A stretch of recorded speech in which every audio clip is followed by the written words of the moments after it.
उसे जिंदा पकड़ो। इस बार वो हमारे हाथों से बचकर निकलना नहीं चाहिए। हे भगवान, ये लोग कौन है और अचानक रात के अंधेरे में मशाले लेकर मेरी तरफ क्यों आ रहे हैं? मुझे तुरंत अपनी जान बचाकर भागना होगा। हाँ। इरा भागने लगती है। तभी अचानक अमीश झाड़ियों के पीछे से सामने आता है और झटके से इरा का हाथ पकड़कर उसे एक बड़ी चट्टान के पीछे छिपा देता है। तुम कौन हो और ये हथियारबंद लोग इस तरह मेरे पीछे क्यों पड़े हैं? जिस दिन तुम्हें अपनी सच्चाई का पता चल गया ना इरा, उस दिन तुम्हारी पूरी दुनिया बदल जाएगी। इरा कुछ समझ पाती उससे पहले ही अमीश बिना अपना नाम बताए अंधेरे में ओझल हो जाता है। ये कौन था और इसकी बातों का क्या मतलब था? खैर, मुझे जल्दी घर पहुंचना चाहिए। रामनगर गांव में इरा अपनी सौतेली माँ गंगा और सौतेली बहन निशा के साथ बेहद गरीबी में रह रही थी। सौतेली माँ गंगा उससे दिन रात कड़ा काम करवाती थी और अपनी सगी बेटी निशा को रानी की तरह रखती थी। फिर एक दिन गंगा एक घर का दरवाजा पीटती है। क्या हुआ चाची?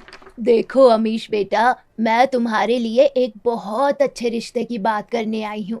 अरे तुम्हारी माँ ने मरने से पहले तुम्हारा रिश्ता मेरी सौतेली बेटी इरा से तय किया था, लेकिन वो तो हर वक्त बीमार पड़ी रहती है। इसीलिए मैं सोच रही हूँ कि तुम मेरी अपनी बेटी निशा से शादी कर लो। अरे वो बहुत मेहनती है और तुम्हें हमेशा खुश रखेगी। हाँ। नहीं चाची, मेरी माँ की अंतिम पसंद ईरा थी, इसलिए अगर मैं शादी करूंगा तो सिर्फ ईरा से ही करूंगा मैं। फिर अमीश अंदर चला जाता है। अमीश, तुमने मेरा और मेरी बेटी का अपमान किया है ना, मैं इस अपमान को कभी नहीं भूलूंगी, कभी नहीं। गंगा गुस्से में बड़बड़ाती हुई वहां से लौट आती है। दूसरी तरफ तालाब के किनारे बैठी इरा कपड़े धोते धोते फूट फूट कर रो रही होती है।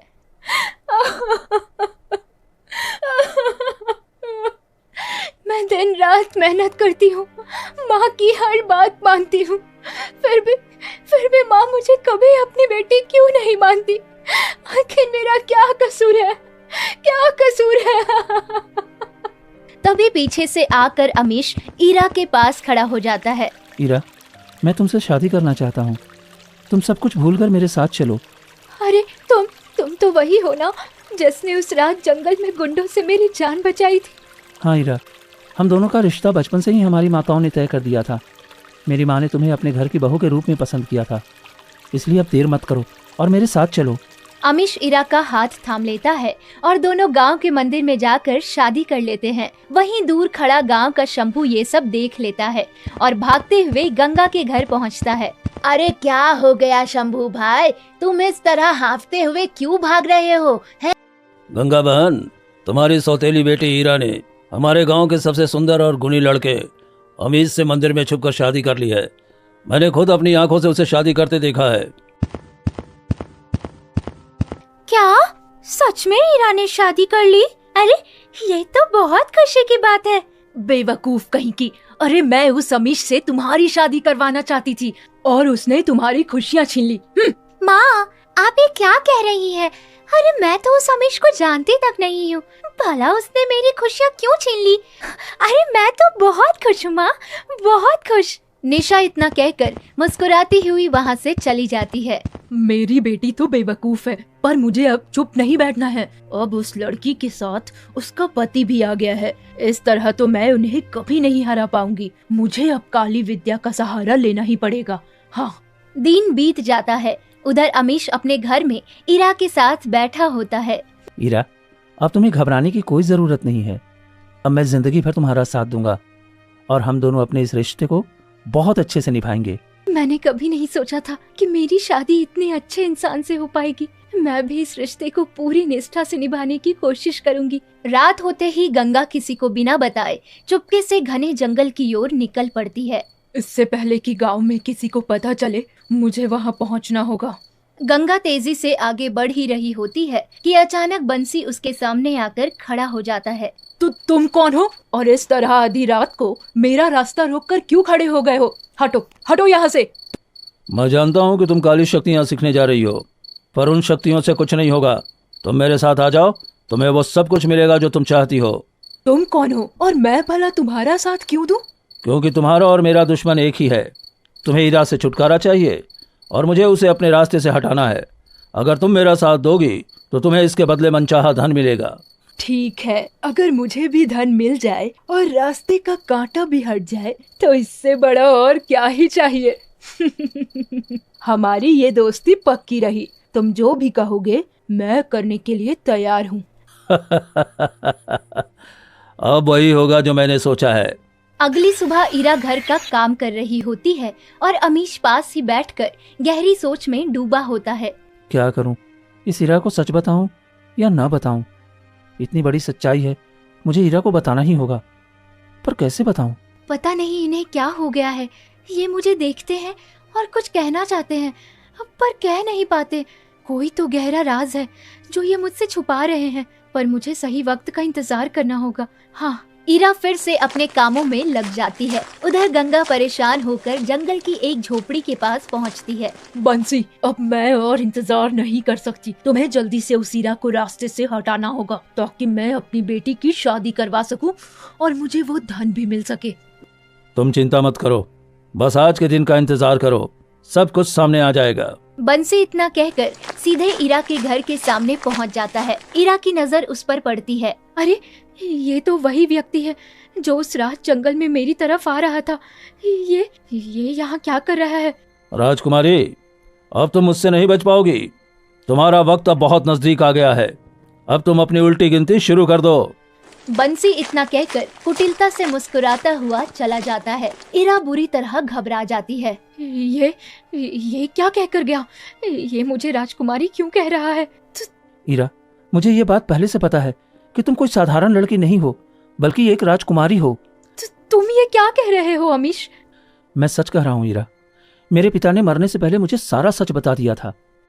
मुझे पूरा सच जानना है अमीश। सुनो, ये उस समय की बात है जब तुम्हारी माँ दीपाली इस राज्य की राजकुमारी थी। एक दिन वे घने जंगलों से गुजर रही थी। अमीश के बताते ही अतीत का दृश्य सामने आने लगता है। सुबह का समय है। राजकुमारी दीपाली अकेली घनी जंगल के रास्ते से गुजर रही होती है कि अचानक तेजी से आंधी तूफान आने लगता है। हे भगवान, अचानक ये कैसा भयानक तूफान आ गया। मुझे जल्दी से राजमहल पहुंचना होगा। पिताजी ने मुझे बाहर जाने से मना किया था, फिर भी मैं निकल आई। मुझे जल्दी जाना होगा। मुझे जल्दी जाना होगा। तभी पत्थर पैर से टकरा जाता है। दीपाली दर्द से कराहते हुए वहीं जमीन पर गिरकर बेहोश हो जाती हैं। तभी वहां से एक लोहार वासु गुजरता है। हे भगवान, ये तो कोई राशि कन्या लगती है। इस भयंकर तूफान में इन्हें इस तरह से बेसुध नहीं छोड़ा जा सकता। वासु राजकुमारी दीपाली को उठाकर तुरंत अपने घर ले जाता है। अरे दोस्त, ये लड़की कौन है और तू इसे इस तरह से बेहोशी की हालत में यहाँ क्यों लेकर आया है? कुछ नहीं शंभू, बस ये मेरी एक दूर की रिश्तेदार है। कुछ दिनों के लिए मेरे घर रहने आई है। अच्छा ठीक है, फिर मैं चलता हूँ। शंभू वहाँ से चला जाता है। अच्छा हुआ मैंने शंभू को सच नहीं बताया, वरना वो छोटी सी बात का बतंगड़ बना देता और राजकुमारी के लिए मुसीबत खड़ी हो जाती। मुझे हर हाल में राजकुमारी को सबसे छिपाकर उसका ध्यान रखना ही होगा। फिर वासु राजकुमारी दीपाली की सेवा करने लगता है। 2 दिन बाद राजकुमारी को होश आता है और वे घबराकर चारों ओर देखने लगती हैं। ये क्या? मैं कौन हूँ? मैं कहाँ हूँ? मुझे छोड़ दो। मुझे कुछ मत करना मुझे। घबराइए मत राजकुमारी, मैं एक साधारण लोहार वासु हूँ। दूसरे गांव से अपने औजार बेचकर लौट रहा था, तभी जंगल में आपको बेहोश देखा और यहाँ ले आया। 2 दिनों की देखभाल के बाद आज आपको होश आया है। क्या सच में? अगर तुम्हारी जगह कोई और होता तो मेरी इस लाचार हालत का गलत फायदा उठा सकता था, लेकिन तुमने निश्चल मन से मेरी रक्षा करके अपनी ईमानदारी का परिचय दिया है। राजकुमारी जी, हम भले ही गरीब हैं, पर ऐसा अधर्म करने की सोच भी नहीं सकते। मैं तो बहुत भाग्यशाली हूँ जो मुझे आप जैसी राजकुमारी की सेवा करने का अवसर मिला। दीपाली उठने का प्रयास करती हैं, पर सिर में तेज दर्द होने के कारण दोबारा गिर पड़ती हैं। अरे उठिए मत राजकुमारी, 2 दिनों से आपका शरीर बहुत कमजोर है और सिर की चोट गहरी है, इसे भरने में समय लगेगा। आप 1-2 दिन और विश्राम कीजिए, फिर मैं आपको सकुशल राजमहल छोड़ाऊंगा। वासु इतना कहकर कमरे से बाहर चला जाता है। कितना निस्वार्थ और नेक इंसान है ये, बिना किसी स्वार्थ और रिश्ते के मेरा इतना ध्यान रख रहा है। दूसरी तरफ वे राजकुमार थे जो केवल राजमहल और सिंहासन पाने के लिए मुझसे विवाह करना चाहते थे। मुझे तो ऐसा जीवन साथी चाहिए था जो मुझसे सच्चा प्रेम करे, और वो इंसान वासु ही है। फिर 2 दिन बीत जाते हैं। वासु, तुम दिल के बहुत सच्चे इंसान हो। तुमने बिना किसी स्वार्थ के मेरी जान बचाई और देखभाल की। मैं तुमसे विवाह करना चाहती हूँ। ये क्या कह रही हैं आप राजकुमारी जी? मैं तो एक निर्धन और मामूली लोहार हूँ, भला आपसे विवाह कैसे कर सकता हूँ? वासु, जब मैंने तुम्हें अपना जीवन साथी चुन लिया है तो क्या तुम्हें लगता है कि मैं तुम्हारे योग्य नहीं हूँ? नहीं नहीं राजकुमारी जी, ऐसा अनर्थ मत कीजिए। ये तो मेरा परम सौभाग्य होगा कि आप मेरी पत्नी बने।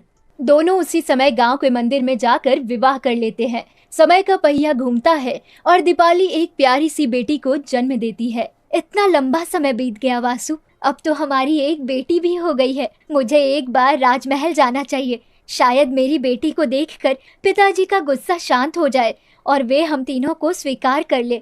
ठीक है राजकुमारी, अगर आप यही चाहती हैं तो चलिए।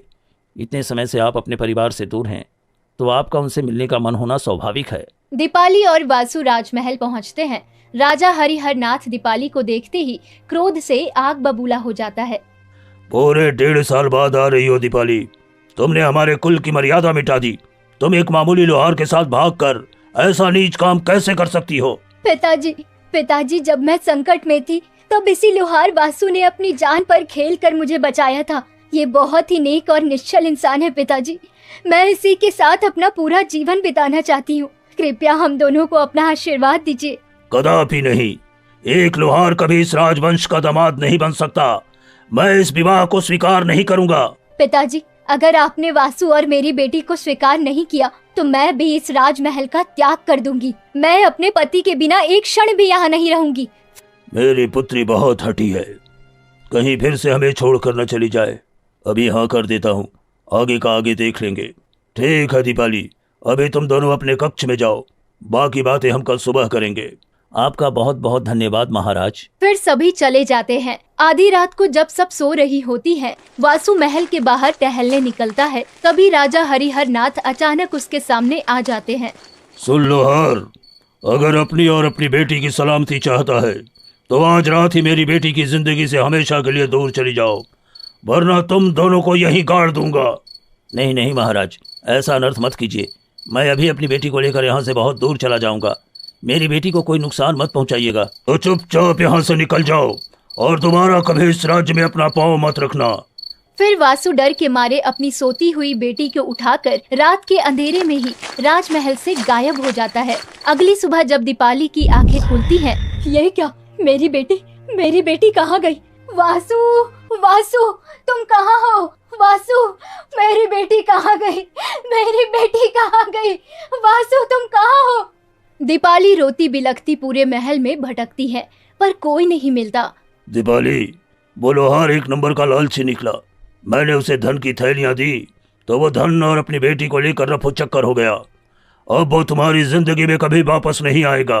मैंने जिस इंसान को सच्चा समझकर अपना जीवन सौंप दिया, उसने चंद अशर्फियों के लिए मुझे और मेरे प्यार को ठुकरा दिया। मैं उस वासु को जीवन में कभी माफ नहीं करूंगी, कभी नहीं। वही गणेश दीवार की ओट पर खड़ा ये सब देख रहा होता है। महाराज कितना बड़ा झूठ बोल रहे हैं। मैंने रात में खुद महाराज को उस बेकसूर वासु को धमकी देते सुना था, और अगर मैंने महाराज के सामने सच उगला तो वे मेरे परिवार को मिटा देंगे। कुछ भी हो जाए, मुझे उस मासूम मीरा की रक्षा करनी ही होगी। गणेश चुपचाप वहां से खिसक जाता है। कुछ समय बीत जाता है और वासु दूर गांव में बेबस बैठा रहता है। एक दिन वासु अपनी झोपड़ी के बाहर बैठा था, तभी गंगा फटे पुराने कपड़ों में मांगते हुए वहां पहुंची। कुछ खाने को दे दो भाई, मैं बहुत भूखी हूँ। जब मांगती हूँ तो लोग मारते हैं, मैं कहाँ जाऊँ? तुम तो किसी अच्छे परिवार की लग रही हो, फिर इस हाल में भीख क्यों मांग रही हो? मुझे कुछ खाने को दे दो। मेरे परिवार की सारी धन दौलत चली गई, सब बर्बाद हो गए।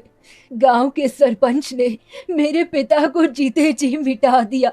अब मेरे पास कुछ नहीं बचा। अगर मैं इससे शादी कर लूं तो मेरी बेकसूर बेटी को माँ का प्यार मिल जाएगा। दिन भर माँ के बिना रोती रहती है और इस बेसहारा को आसरा भी मिल जाएगा। क्या तुम मुझसे शादी करोगी? मेरी एक छोटी सी बेटी है, तुम्हें बस उसे माँ का दुलार देना होगा।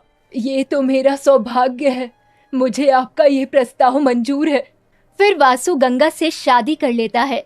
शादी के कुछ दिनों बाद वासु की तबीयत बिगड़ने लगती है। तभी उसका मित्र गणेश वहाँ आता है।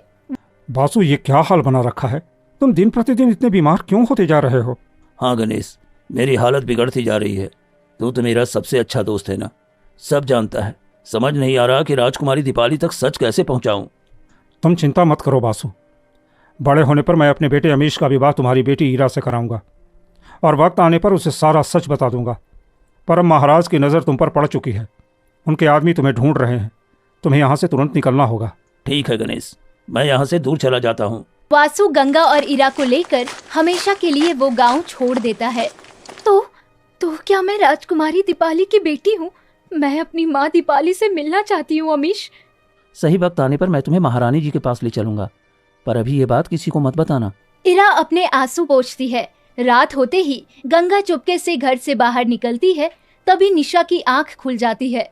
माँ इस आधी रात को चुपके से कहाँ जा रही है? मुझे इनका पीछा करना चाहिए। निशा छुपकर गंगा के पीछे जाती है। गंगा जंगल में बंसी से मिलती है। चलो बंसी, अब देर मत करो, उस ईरा को हमेशा के लिए रास्ते से हटा दो। हाँ, वो राजकुमारी है, ये सच किसी के सामने नहीं आना चाहिए। महाराज का ये सख्त आदेश है। झाड़ियों के पीछे छिपे निशा ये सब सुन लेती है। क्या ईरा मेरी सौतेली बहन नहीं बल्कि एक राजकुमारी है?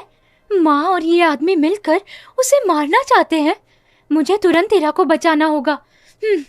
निशा भागते हुए घर आती है, जहाँ ईरा दरवाजे पर अकेली बैठकर रो रही होती है। ईरा तुम यहाँ अकेले क्यों रो रही हो? निशा पता नहीं अमीश कहाँ चले गए, मैं उन्हीं को ढूंढ रही हूँ। ईरा, मुझे पता चला है कि तुम कोई साधारण लड़की नहीं हो बल्कि एक राजकुमारी हो। मेरी माँ और बंसी नाम का आदमी मिलकर तुम्हें मारना चाहते हैं। ईरा, चलो हमें तुरंत राजमहल जाना होगा। मुझे सब पता है निशा, मैंने कभी नहीं सोचा था कि माँ ऐसा करेंगी। चलो हमें सबको बचाना होगा। दोनों बहनें चुपके से राजमहल के पीछे के गुप्त रास्ते से राजकुमारी दीपाली के कक्ष में पहुंच जाती है। तुम दोनों कौन हो और आधी रात को मेरे कक्ष में चोरी छिपे क्या कर रही हो? माँ, मुझे अपनी आंखों पर यकीन नहीं हो रहा है। माँ, मैं आपकी बेटी ईरा हूँ। ये तुम क्या कह रही हो? तुम मेरी बेटी हो? मेरी बेटी? ईरा रोते रोते अतीत की पूरी सच्चाई दीपाली को बता देती है। तो मेरे पिता ने इतना बड़ा छल किया? हाँ माँ, और अब मेरे पति अमीश भी गायब है। मुझे मेरे पति चाहिए माँ, मुझे मेरे पति चाहिए। तुम घबराओ मत ईरा, चलो मेरे साथ। दीपाली ईरा और निशा को लेकर सीधे राजा हरिहर नाथ के दरबार में पहुंचती है। दीपाली, तुम इतनी रात गए यहाँ क्या कर रही हो? और ये लड़कियाँ कौन हैं? पिताजी, आपने मेरे सीधे साधे पति और मेरी बेकसूर बेटी के साथ ऐसा घिनौना छल किया। मुझे आपसे नफरत हो रही है पिताजी। दीपाली बेटा, मैंने जो कुछ भी किया सिर्फ तुम्हारे सुनहरे भविष्य और राजसी सुख के लिए किया था। मुझे ऐसा राजसी सुख नहीं चाहिए था पिताजी, जिसने मेरा परिवार ही उजाड़ दिया हो। मुझे माफ कर दो दीपाली, मुझसे बहुत बड़ी भूल हो गई। अपने जिद में मैंने तुम्हारी खुशियां छीन ली। मैं अपने इस महापाप के लिए तुमसे क्षमा मांगता हूँ। राजा पश्चाताप के आंसू बहाते हुए वहाँ से चले जाते हैं। माँ, मुझे किसी भी तरह अमीश को ढूंढना है। हाँ बेटी, चलो देखते हैं वो कहाँ है। महारानी जी, मुझे लगता है उस दुष्ट बंसी ने ही अमीश को कहीं बंधक बनाकर रखा होगा। मुझे पता है बंसी का अड्डा कहाँ है, चलो मेरे साथ। दीपाली ईरा और निशा महल से बाहर जंगल की एक पुरानी झोपड़ी के पास पहुँचती है। अंदर बंसी ने अमीश को रस्सियों से बांध रखा होता है। मुझे छोड़ दो बंसी, तुमने मुझे यहाँ क्यों कैद करके रखा है? तभी दीपाली सैनिकों के साथ झोपड़ी का दरवाजा तोड़कर अंदर प्रवेश करती है। बंसी, तुम मेरे पिता के वफादार सैनिक थे, लेकिन तुमने मेरे ही परिवार को तबाह करने में उनका साथ दिया। मैं तुम्हें कभी माफ नहीं करूंगी। सैनिकों, इस गद्दार को ढोल नगाड़ों के साथ ले जाकर काल कोठरी में डाल दो। जो आज्ञा महारानी जी। सैनिक बंसी को कसकर जकड़ लेते हैं और वहाँ से ले जाते हैं। ईरा तुरंत आगे बढ़कर अमीश की रस्सियाँ खोलती है। ईरा, मुझे तो लगा था कि मैं तुमसे कभी दोबारा मिल ही नहीं पाऊंगा। अमीश, मैं बहुत खुश हूँ। अमीश, तुम बिल्कुल सही सलामत हो। आज मेरी बेटी और मेरा दामाद एक हो गए। अब तुम दोनों मेरे साथ राजमहल में रहोगे। और निशा बेटी, तुमने सच का साथ दिया है। तुम भी हमारे साथ महल में रहोगी, मेरी बेटी बनकर। धन्यवाद महारानी जी, मैं अपनी माँ के साथ नहीं रहना चाहती, जो दूसरों की खुशियाँ छीनकर मुझे देना चाहती थी। फिर चारों राजमहल लौट आते हैं। वहीं दूसरी तरफ गांव में गंगा अकेली दर दर भटक रही होती है। तभी शंभू उसके सामने आता है। अरे गंगा, तुम्हारी बेटी निशा तो तुम्हें छोड़कर चली गई और अब राजमहल में राजकुमारी की तरह रह रही है। देखा अत्याधिक लालच का नतीजा। हाँ, तुम्हारे हाथ न तो धन लगा और न ही बेटी। हाय हाय, ये मैंने क्या कर दिया। लालच और नफरत ने मुझे कहीं का नहीं छोड़ा, कहीं का नहीं। आज मेरी ही बेटी मुझसे दूर हो गई। फिर गंगा अपनी लालच पर बिलख बिलख कर रोने लगती है और पश्चाताप की आग में जलते हुए अपना पूरा जीवन अकेली बिताती है।